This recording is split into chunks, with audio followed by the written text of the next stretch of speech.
Hello, everyone. Tonight, our meeting is going to be dedicated to the final portfolio. We are going to be going over the prompt and rubric to give you a good idea of what I'm looking for here.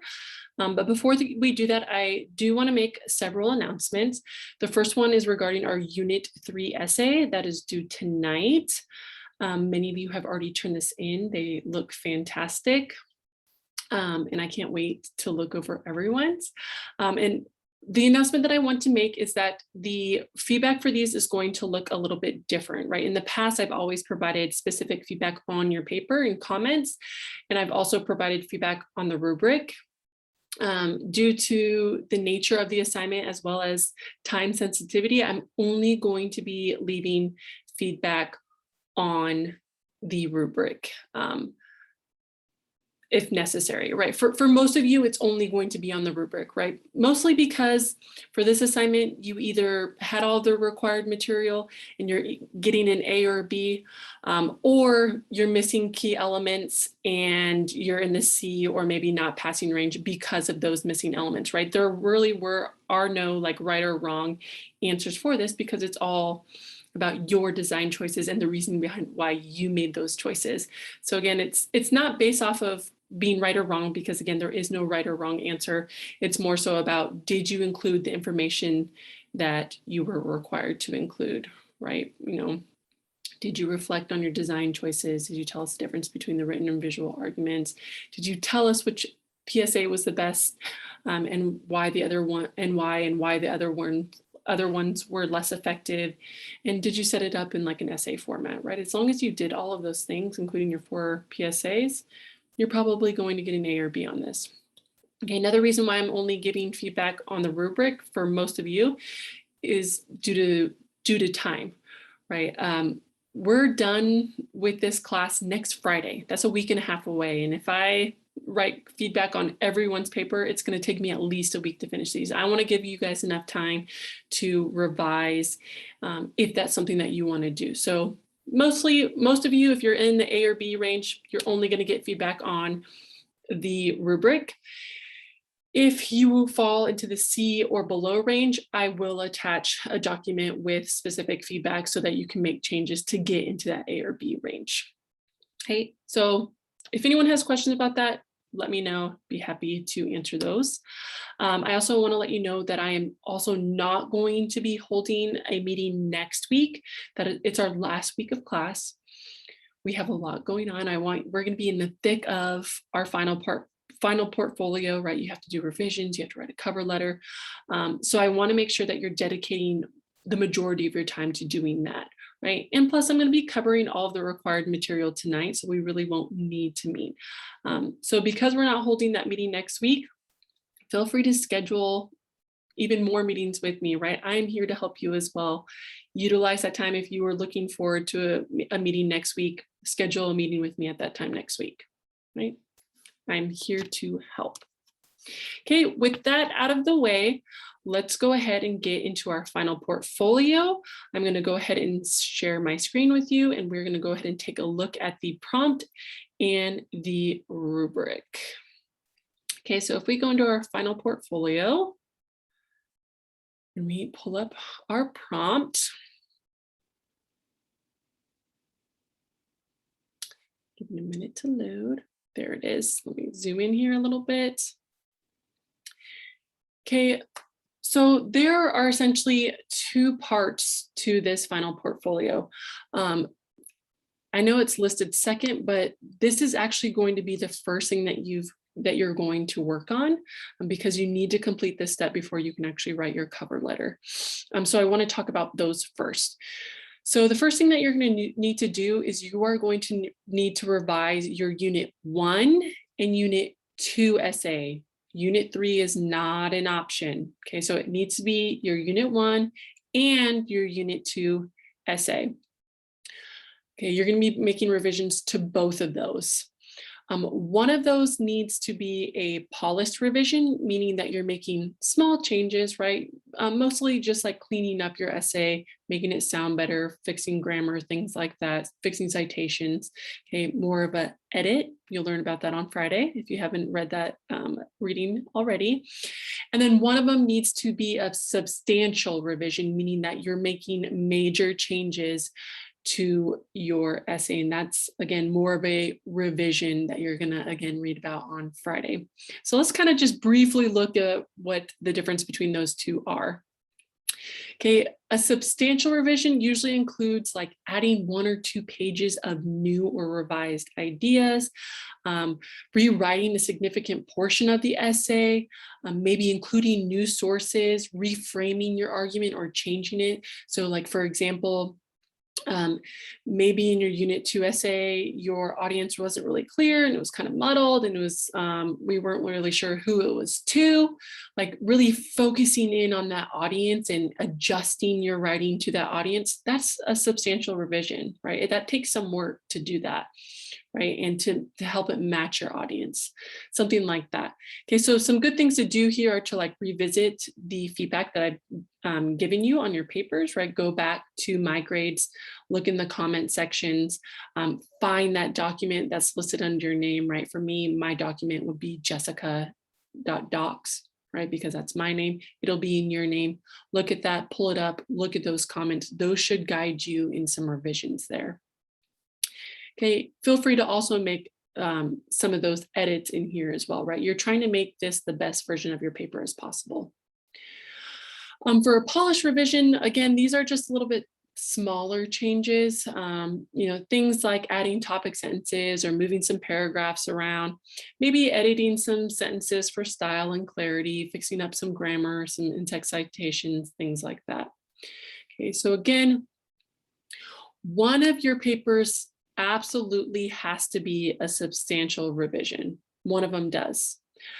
If both of them are substantial revision, that's fine too. Okay, but at least one of them has to be a substantial, and the other one can be a polished revision. Okay. A question that I know I'm going to get asked is, if I revise for a higher grade, do I need to revise it again? The answer is you do not have to, as long as one of them is a substantial revision and one is a polished revision, or both, again, can be substantial revisions. Okay, this is really the only requirement, is one has to be a substantial revision. So if you revise for a higher grade and you revise both of your papers already for a higher grade, and at least one of them was a substantial revision, you are done with revisions. Okay, you get to move on to the cover letter. Okay. If you have not done revisions yet, then you really need to pay attention to this information. Okay. Okay, once you are done with revisions, then you get to move on to your cover letter. Okay, this is going to be about 2 to 3 pages, maybe more. Sometimes it's 4 or 5, depending on how in depth you go. This is going to be letter format, so it's not MLA format. You can double space it. Actually, I do say double space here. It doesn't have to be. It just needs to be 2 to 3 pages. If you were to double space it, it needs to be 2 to 3 pages in length. But put this in a letter format, right? Like, dear Jessica and colleagues, or to whom it may concern, right? Whoever you choose to be your audience.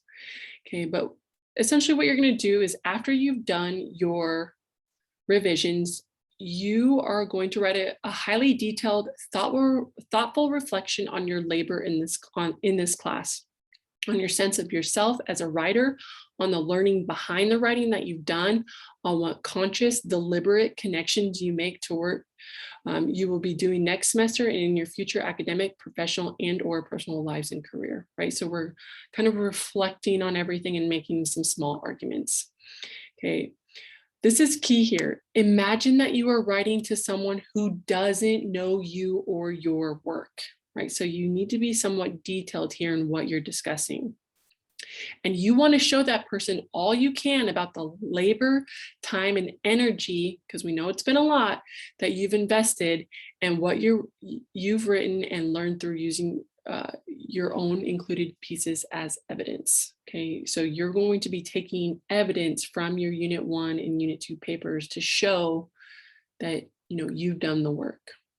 Okay, this letter is basically an argument where you, the writer, are aiming to convince the reader that you've met or exceeded the outcomes of English 102, and here's all the evidence of it, right? Prove to us that you've met these outcomes and that you deserve to move on, right? It gives you this awesome opportunity to really reflect on, right? You get to look back at who you were as a writer at the beginning of the semester and who you are as a writer now, and discuss that growth that you've made.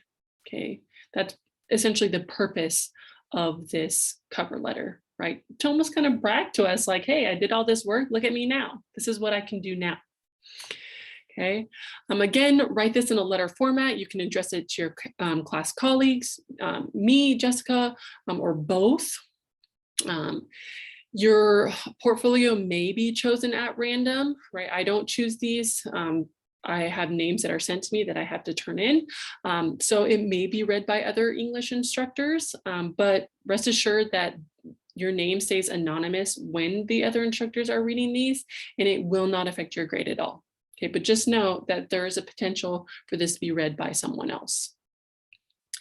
Okay, so let's talk about the contents. I actually want to pull up the rubric while we go through this. That way you can also see kind of what each section holds in weight. So I'm gonna pull that up. Let's look at the rubric.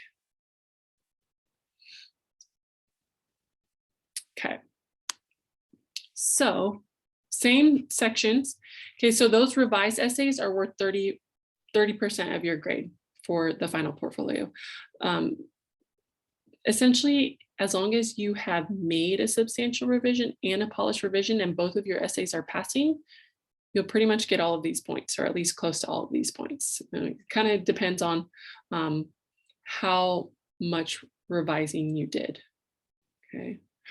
But most people end up getting the 30 points here, as long as, again, that they did a substantial revision and a polished revision. Okay, so cover letter. There are 3 sections here, and you can label these if you want. You don't have to. I don't think it's necessary, but if that helps you, you can do that as well. But part 1 is a reflection. You're going to reflect here. And basically what you're going to talk about here is how you've evolved as a writer throughout the semester. So in about 2 to 5 paragraphs, you should be answering all of these questions, right? Some of them can probably be combined into one paragraph. If you want to spend a paragraph on each, that's fine too.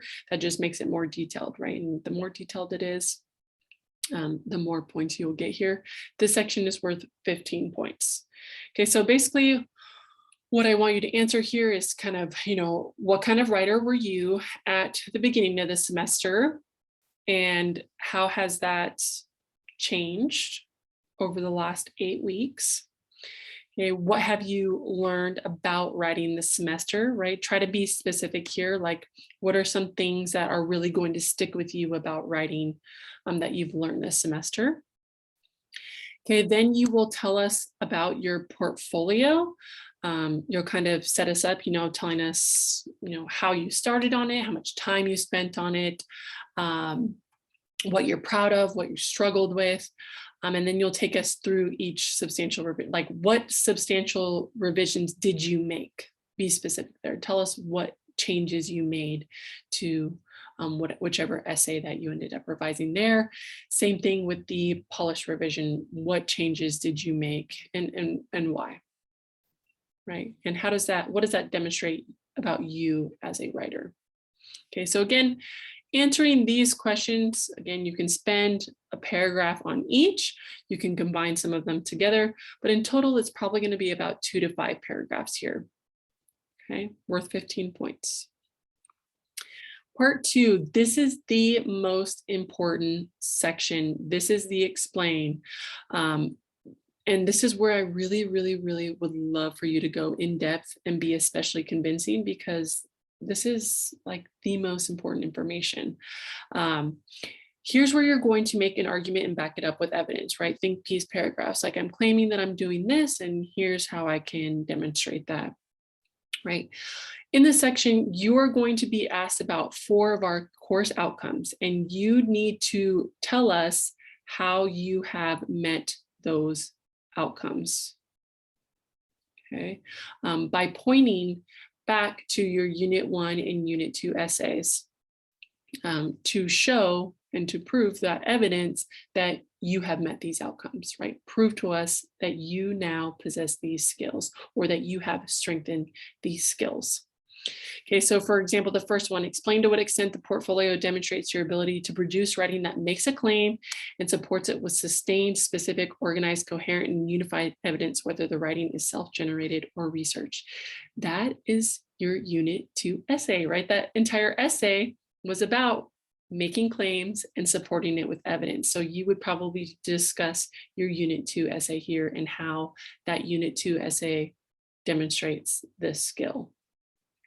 Okay. This next one explains how the portfolio demonstrates your ability to produce writing that is stylistically appropriate and shows awareness of audience and the rhetorical situation.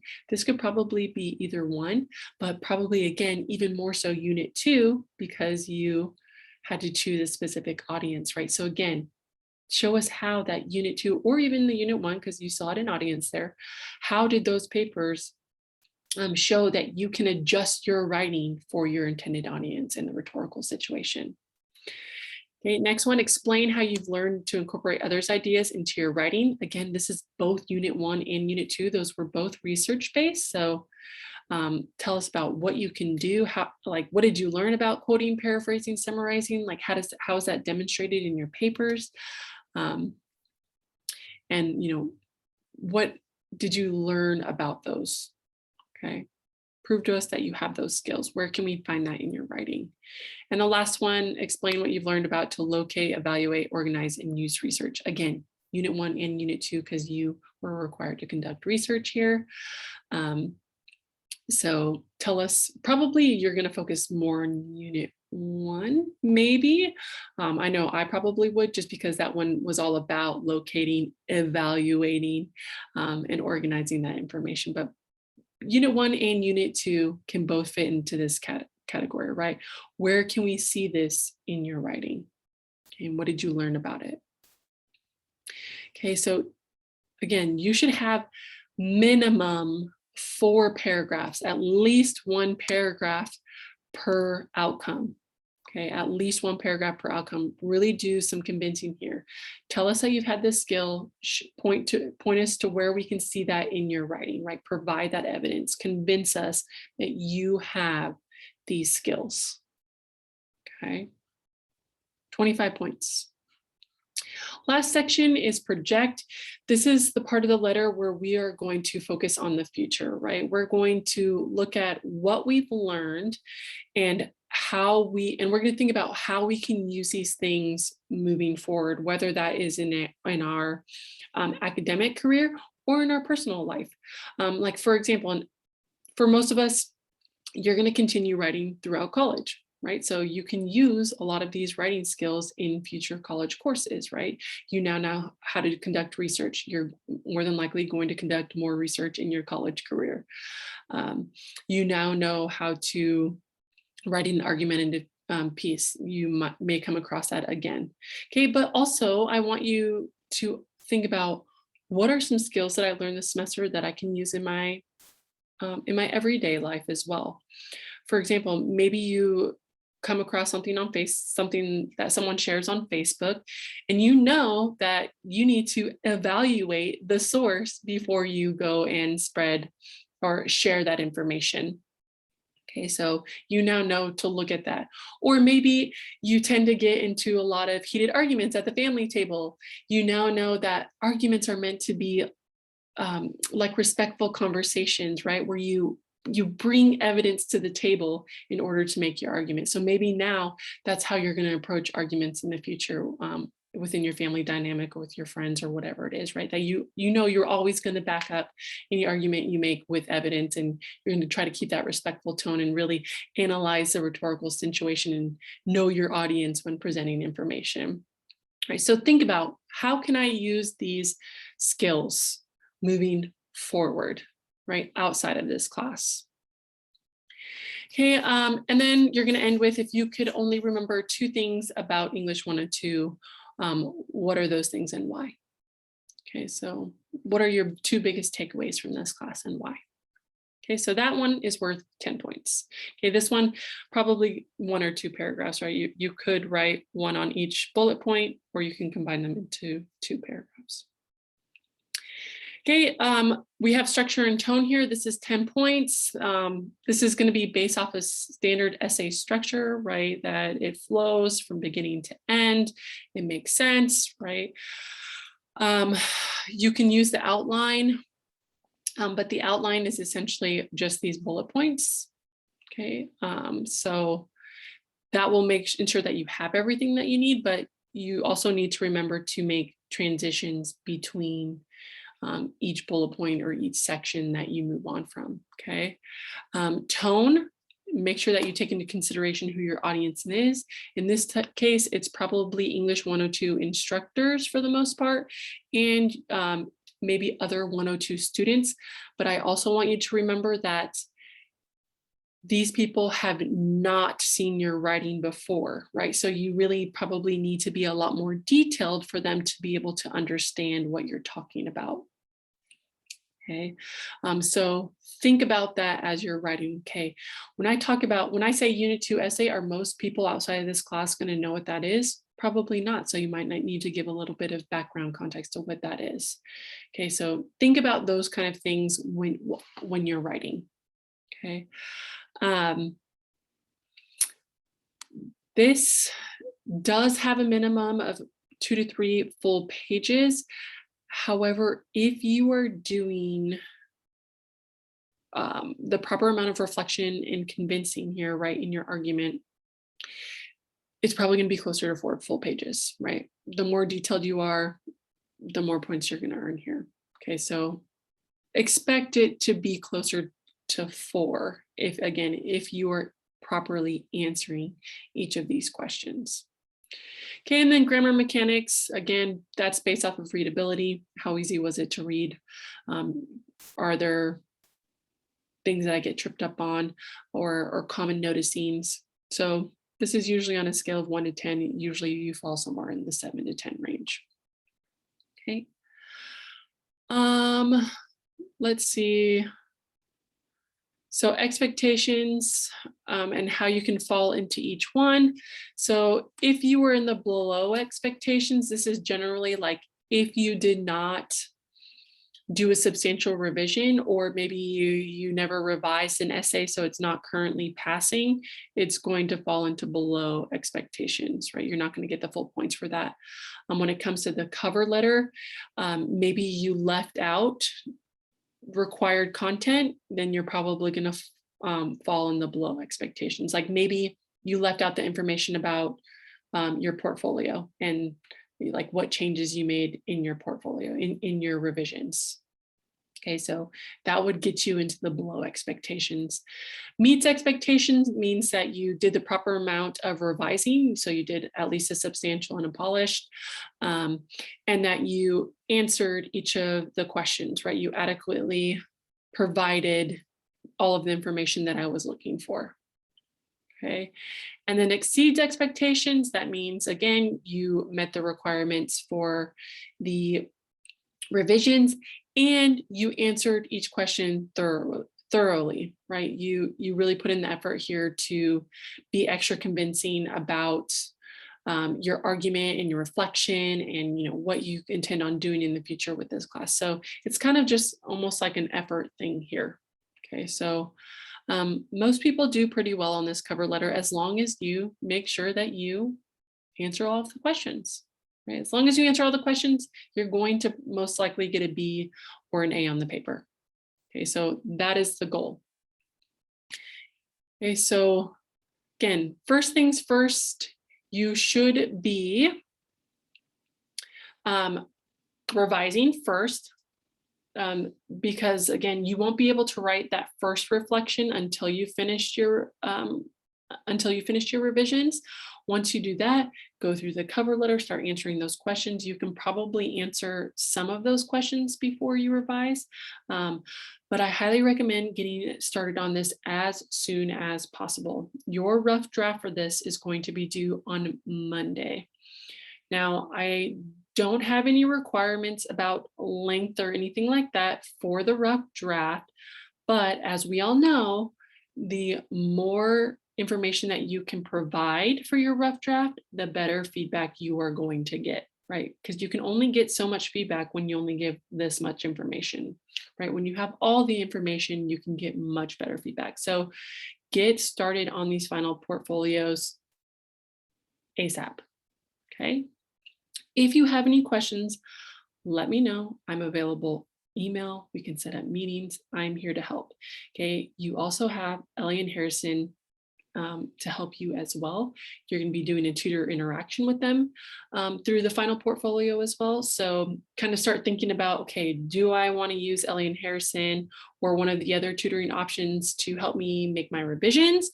Or do I want them to help me with my cover letter? So think about that as well, because you will be required to do that one last time.